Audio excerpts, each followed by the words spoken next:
கோவை மாவட்டத்தில் ஒரு கழகத்தின் ஒரு தூணாக விளங்கிய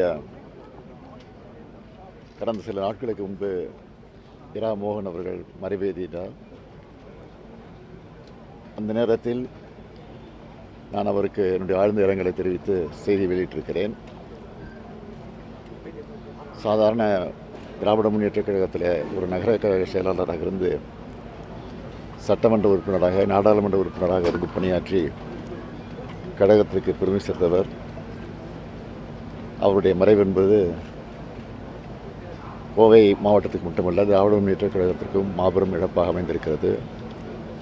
எனவே அவரை இழந்து பாடி துயரத்தில் இருக்கக்கூடிய அவருடைய குடும்பத்தை சந்தித்து ஆறுதல் சொல்வதற்காக நான் வந்தேன். ஆறுதல் சொல்லிவிட்டு வந்திருக்கிறேன்.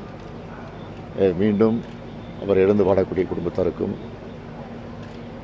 இந்த வட்டாரத்தில் இருக்கக்கூடிய திராவிட முன்னேற்றக் கழகத்தினுடைய தோழர்களுக்கும் என்னுடைய ஆழ்ந்த இரங்கலை நான் தெரிவித்துக் கொள்கிறேன்.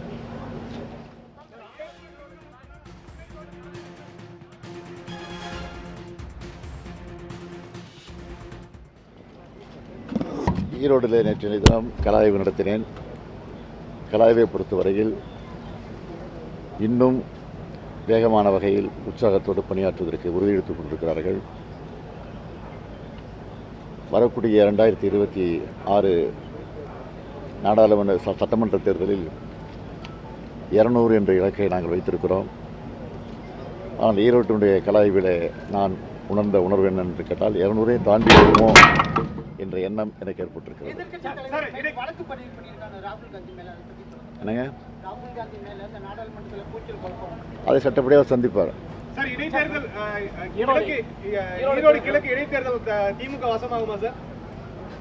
திமுக வசமாகதில்லை, திமுக கூட்டணி வசமாகும். ஏற்கனவே இந்தியா கூட்டணியில் திமுக அங்கேயும் வைக்கிறது. எனவே இந்தியா கூட்டணியுடைய வசமாகும். மீண்டும் காங்கிரஸ் வாய்ப்பு சார்? மீண்டும் அது முறையாக அவருடன் கலந்து பேசி முடிவெடுத்து அறிவிப்போம்.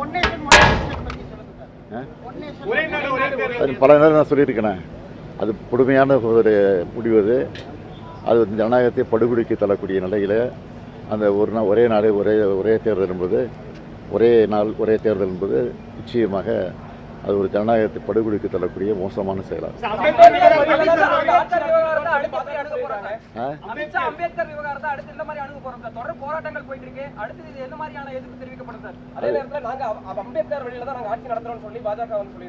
இந்தியா கூட்டணியுடைய கட்சி தலைவரை கலந்து ஆலோசித்து அது குறித்து முடிவெடுத்து அறிவிக்கும்.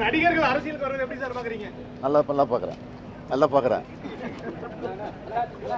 உடனுக்குடன் செய்திகளை தெரிந்து கொள்ள சன் நியூஸ் பெல் ஐகானை கிளிக் பண்ணுங்க.